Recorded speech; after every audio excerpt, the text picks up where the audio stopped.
So upcoming Friday nights, me and the degenerate boys that we are, we're coming back with the betting show.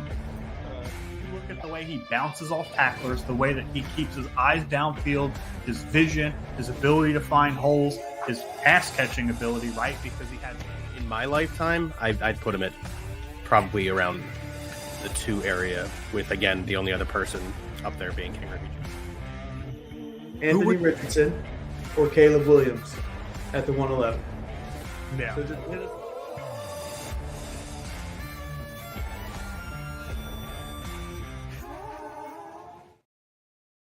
Ladies and gentlemen, welcome back to another episode of BSing Sports, part of the BSing Network, where we do a little BS and we talk a whole lot of sports. I am your host, co-host. I'm doing everything today. My name is Ryan. You can find me on Twitter at BSing_sports. Jake could not make it with us this weekend. He is traveling, doing some family things. Actually, I believe he told me that one of his friends from the Marines was coming back from a deployment, so he wanted to go spend some time with him, which is totally fine. Here at BSing Sports, we promote family time. I was just on vacation last week. Would have been kind of hypocritical of me to, shame him for that. We've had a lot of moves around the NFL. We've seen a couple wide receivers get traded. On this episode, I'm going to talk about the fantasy impact of that. I want to talk about the 2024 rookie quarterback class because, as you may have seen through 6 quarters, Drake May looks pretty good. And then we'll get to some start-sit questions. Of course, Christian Gutierrez, first one to comment. Ryan, let me in. Sorry, Gucci. I am emotionally taken. My dog, he has my heart. But if you mean the show, I can probably do that. I can probably send you an invite here real quick. But yeah, and then after that, we'll get to some start-sit questions, of course, because that's what we're here to do. We are here to provide for the people. And speaking of the people, you guys just got us to 300 subscribers on YouTube, and I could not thank you guys enough for that. That is huge. We will probably do something at the end of the season. That's a big number for us. Gucci, I did send you an email. Yeah, and then on top of that, we are doing a giveaway exactly 1 week from today, right? We are doing another giveaway, week 8. We are giving away a CJ Stroud card. I forgot to take a screenshot of the tweet. That's on me. I will have that posted and ready for the other shows throughout the week. But if you go to Twitter and go to @BSing_sports and look at the pinned tweet in the profile, you will find it. We're doing a giveaway. And once again, if you participate in this giveaway, you always, always, always get, a spot for the Super Bowl giveaway, which is a free jersey of a player of your choice. So we've got a couple questions here. We've got Timothy Montgomery. Thanks for tuning in, Monty. Appreciate it. What position is the most loaded in next year's fantasy rookie draft? Seems like a good running back class. I would agree with that take. I think if there is a position that I'm going to have to highlight for the rookies, it's running back, although a couple of the running backs we were expecting to be really good have not come out and performed that way. If you guys follow us throughout the offseason on our Dynasty podcasts, I am a big draft capital guy when it comes to the running back position. So that's generally where I start to get, a hard and fast rankings for rookie running backs after the NFL draft. But a couple of the ones, Ollie Gordon's looked a little hit or miss to this point. I'm still a believer in his ability and his talent. Ashton Jeanty, everybody knows about Ashton Jeanty. I was hoping that, he might fly under the radar this year after having a 56-catch season last year.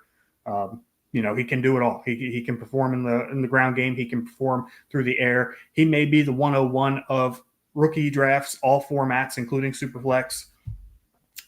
But, there's a couple wide receivers of note. Luther Burden, who has been a little disappointing to this point. So I feel like Tedero McMillan out of Arizona is probably going to be the number 1 wide receiver taken off the board.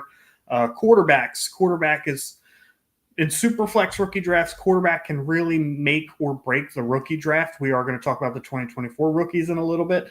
That being said, Carson Beck, Quinn Ewers, Shadur Sanders, Cam Ward. There's a couple names out there. I'm not 100%, sold on any of them, to be truthfully honest with you. So I think the one with the highest ceilings probably Quinn Ewers, but he does show flashes in the pan, and there are other times where he just, cannot get it going. Look at the first half of last night's game, right? Tech Gamer BB, thanks for tuning back in, buddy. Start Devontae Smith or Jordan Mason, PPR flex, or Aaron Jones or Marvin Harrison Jr. I am, since it's PPR, I'm starting Devontae Smith, and I'm probably going to go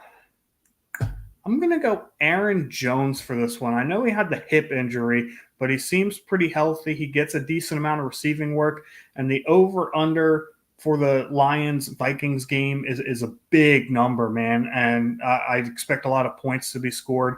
I feel like Aaron Jones' touchdown potential this week is probably a little higher than Marvin Harrison's going up against a Chargers defense that has performed pretty well.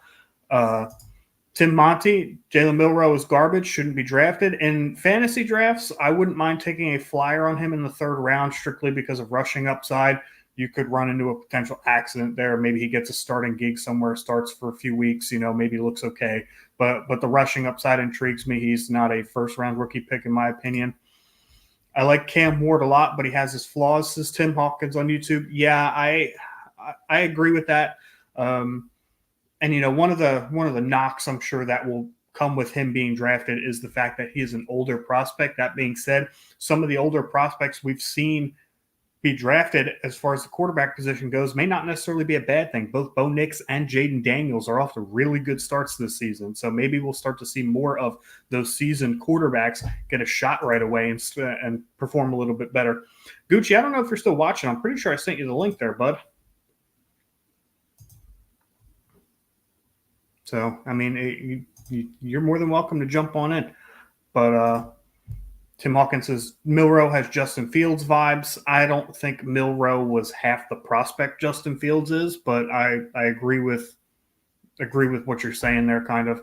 So let me jump right into this here. I'll answer the start-sit questions as they come along. First big trade that happened this week, Davante Adams to the Jets. What does that do for the fantasy value of all the parties involved? That includes Aaron Rodgers, that includes Garrett Wilson, that includes Davante Adams, and that includes Breece Hall even. Truthfully speaking, I think the biggest bump here goes to Aaron Rodgers, right? Getting a weapon that he is completely familiar with in Superflex leagues. He is now probably a weekly startable QB2 that might have some QB1 upside, but I wouldn't, bank on him being my QB1. And there are a lot of questions about, Adams and Wilson are going to conflict with each other. There's going to be a lot of targets taken away. While that's true, there's going to be an efficiency bump there too, right? You're not going to see as many double coverages. You probably don't get as many, 1v1s with your Pat Surtains or your elite level cornerbacks. You don't get that. You get some more flexibility on the offense.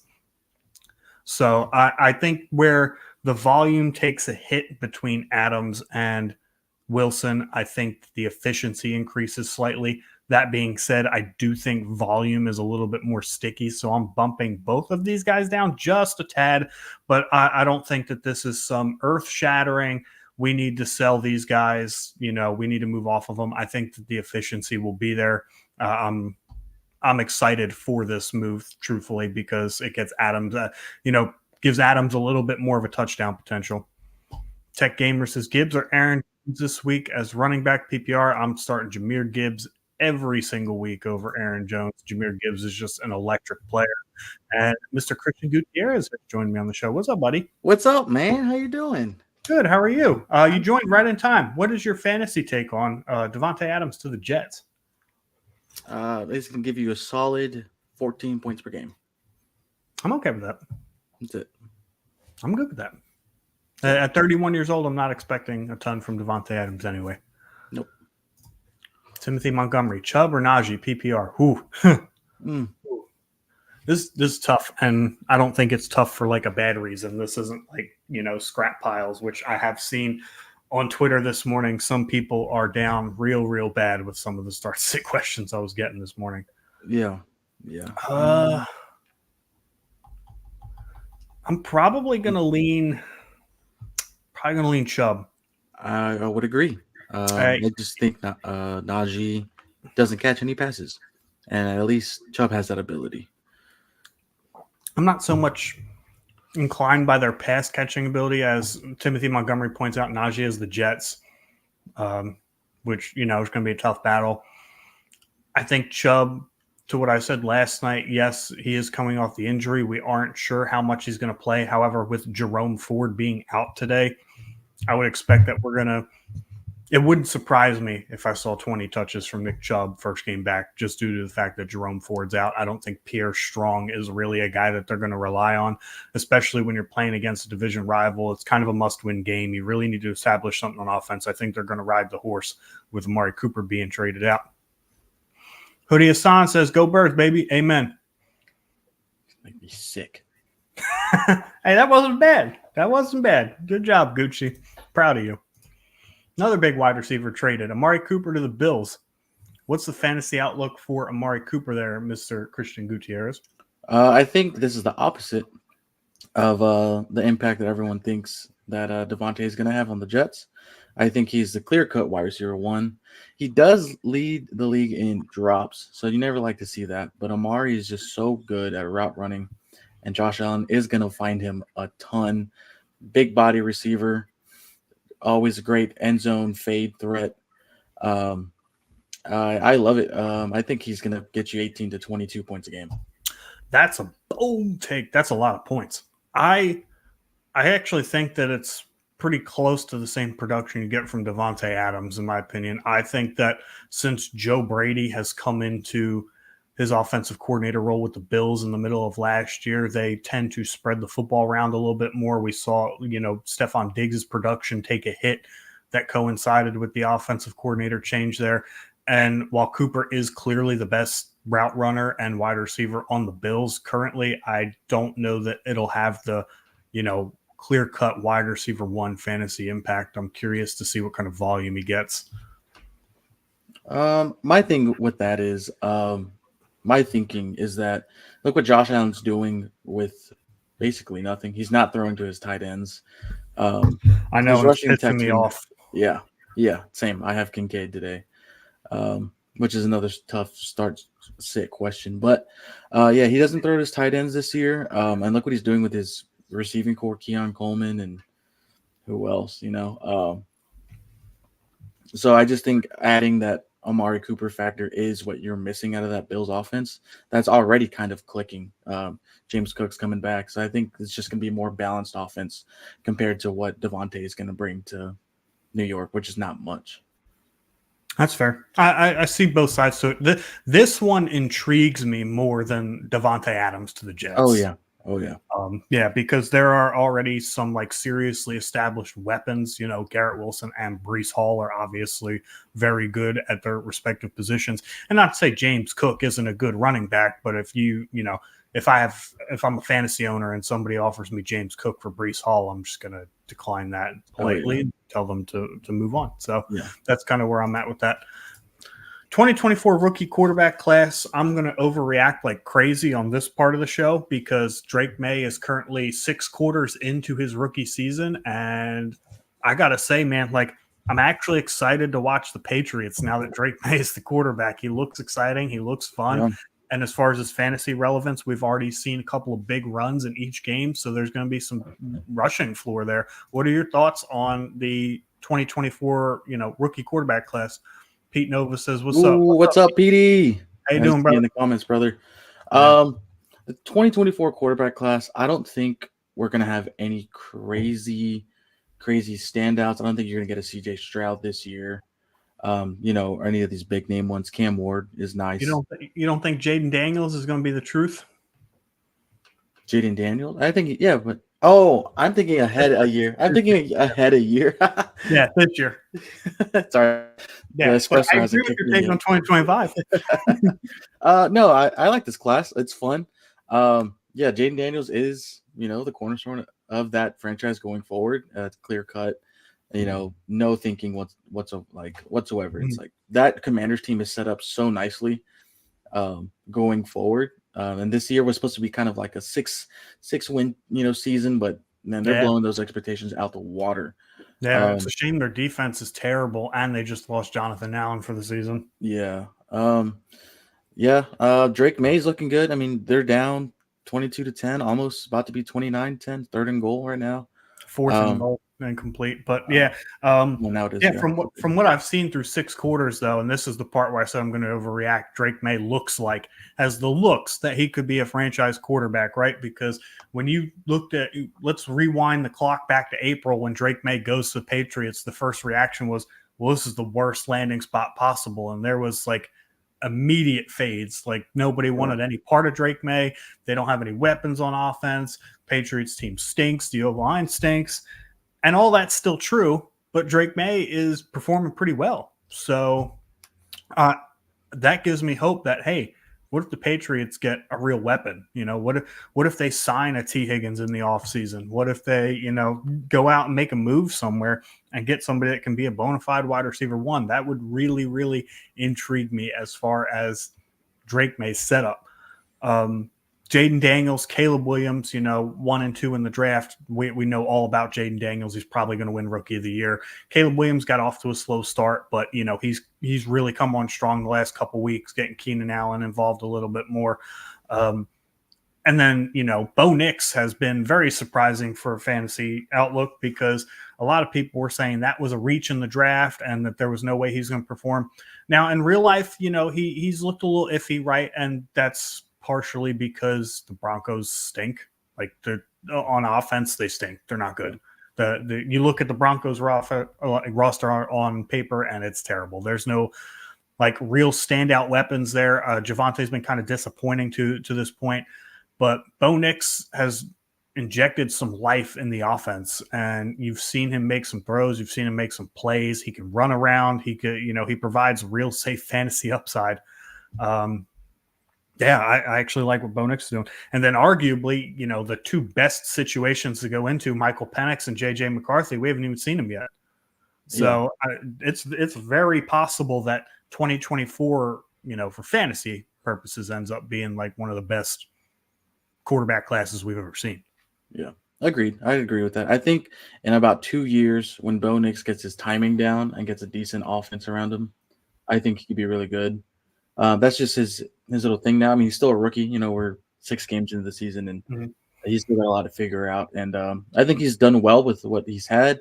Granted, they don't put up a lot of points on offense week in and week out, but I mean that's just coming with having a shitty offense and a shitty O-line, and that really helps. So I think he's doing really well for the situation given, and he's kind of doing the thing that I hated about Purdy. He's not showing out, being pretty numbers and stuff like that, but he's doing everything you can to stay in the game and win you the game. Mm-hmm.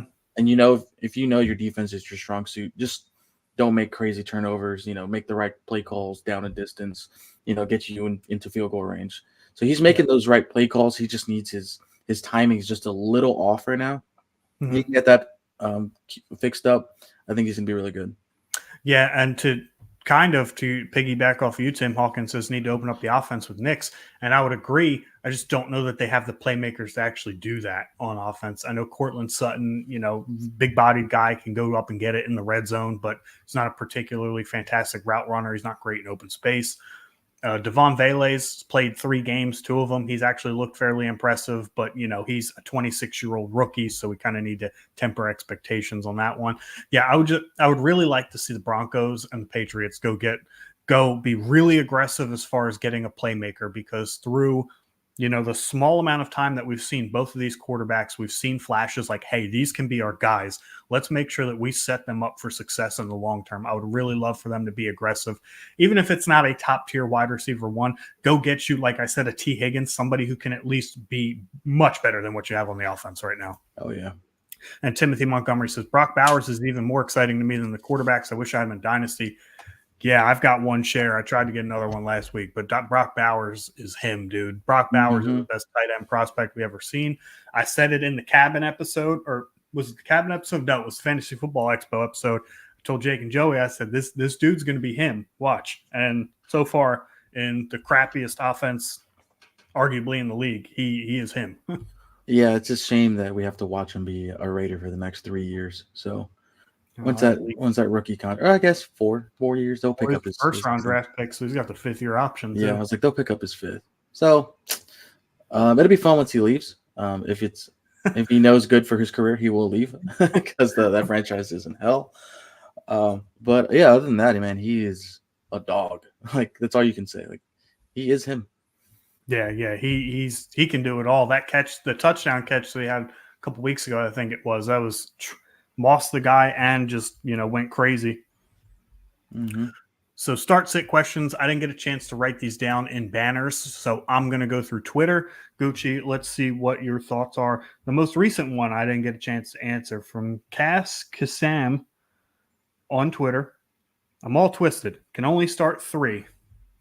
DK, Debo, Zay Flowers, Devon Achane. Which one do you sit? You sit Achane. I probably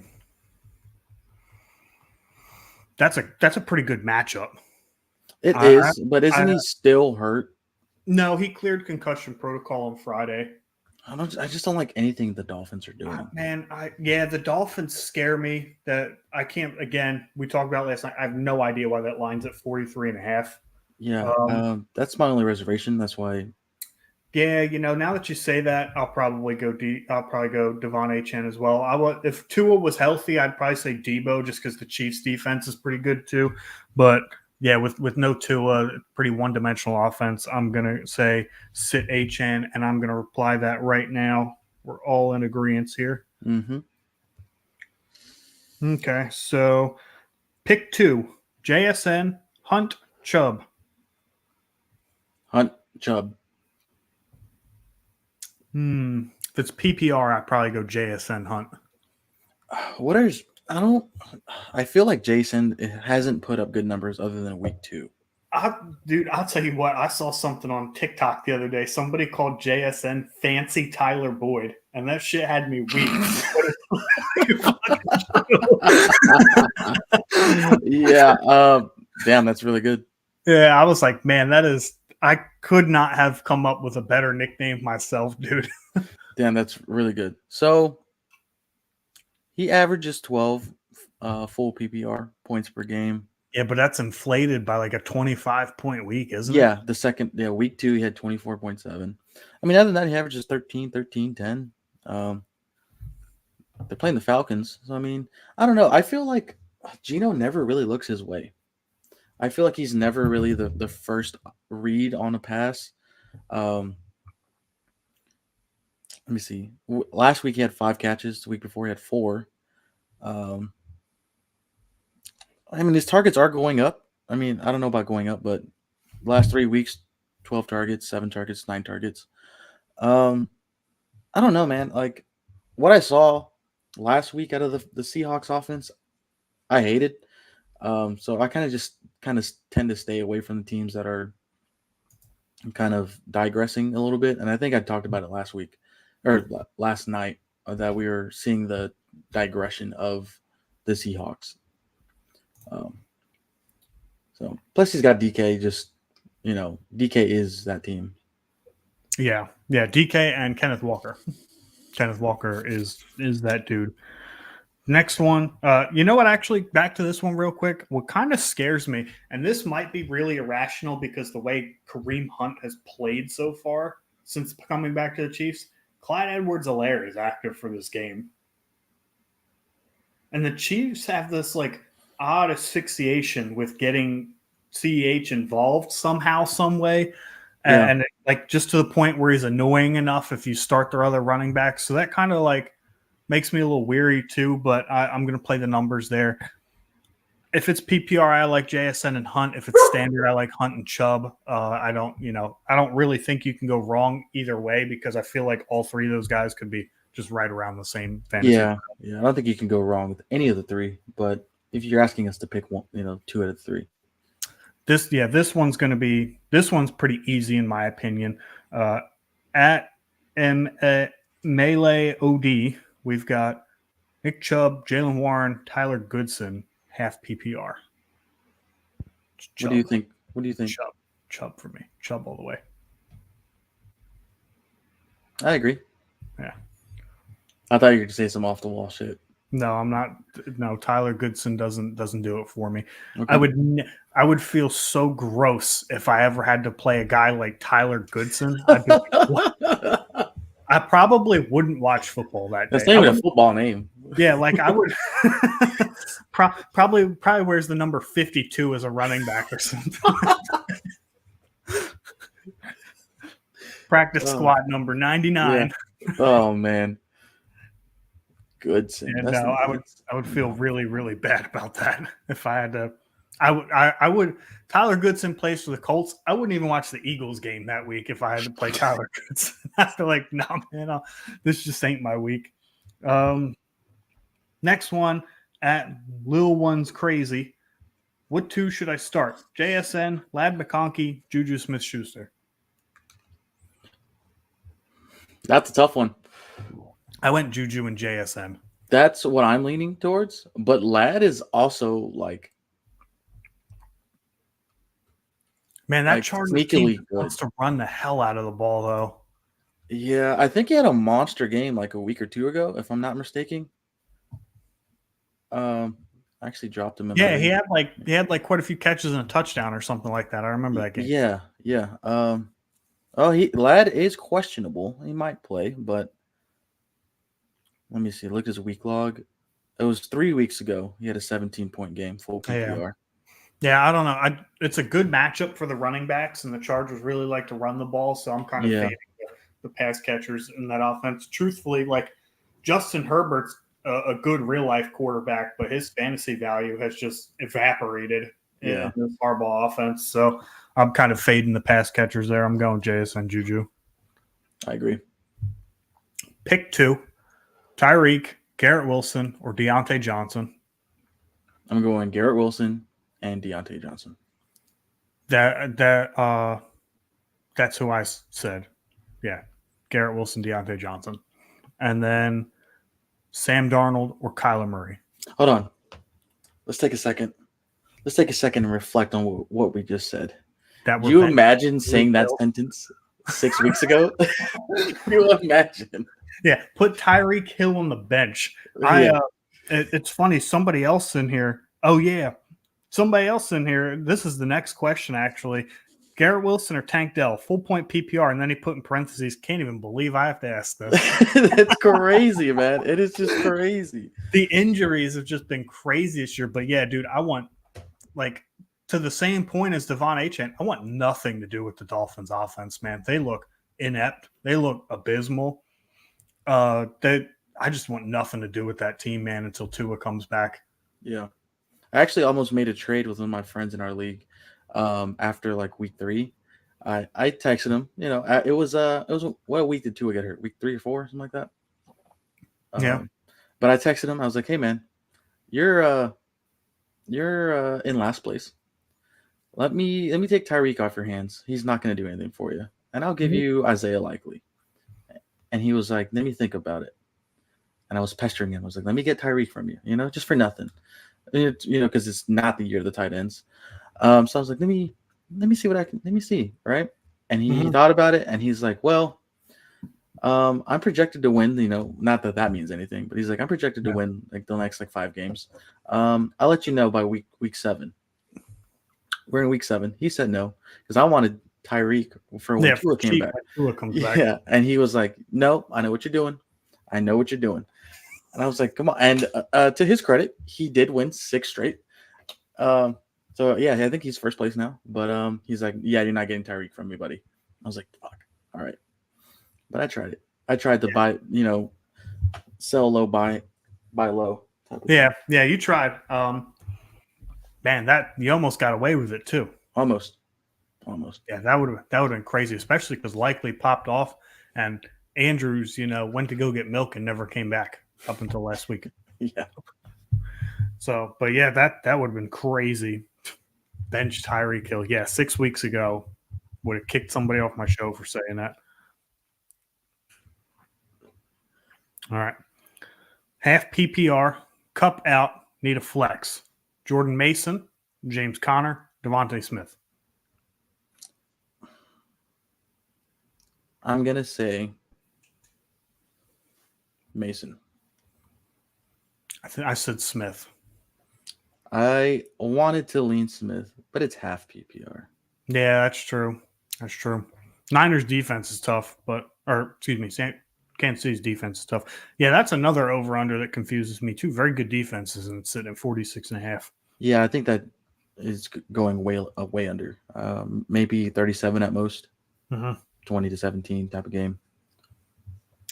Yeah, a lot of the other start-sit questions I got this morning involved guys who are already playing: Ramondre Stevenson, Tank Bigsby, and Brian Thomas Jr. That being said, do you think Cooper Kupp's going to get traded? No, No. I don't think so. He means too much to Stafford. Yeah, right. They eat breakfast together. You just can't. Yeah. Holy crap, Trevor Lawrence. I saw something on Twitter this morning that said Drake May is doing what the Jags wanted Trevor Lawrence to do. Which is Trevor Lawrence is having a better game as of 2:40 to go in the third quarter. Yeah, I mean Trevor Lawrence is absolutely balled out. Like finally playing like Doug Peterson's job is on the line. Yeah, I think someone said that last night in the chat or early this morning. Yeah, I think it was Hawkins or Hawkins said that, and then I put out on Twitter naturally, like when it was 10-0. I said, what did I say? I saw that. Yeah. I saw that. I said Doug Peterson's going to need to file for citizenship after the Jags leave him in Europe. As you hit send on that tweet, I think there was a 58-yard bomb from T-Law. And I was like, oh no. Yeah, that tweet just set them off. I was like, you know what? I have an embarrassingly high amount of fantasy shares in this game anyway. So fuck it. If that's what gets me going, Doug Peterson was probably in there at halftime. Look at this fucking idiot, man. Like we are gonna get this look guy. at this dude. Who's this fucking guy? Yeah. Citizenship? Yeah. Citizenship where, bro? We're going back to the States.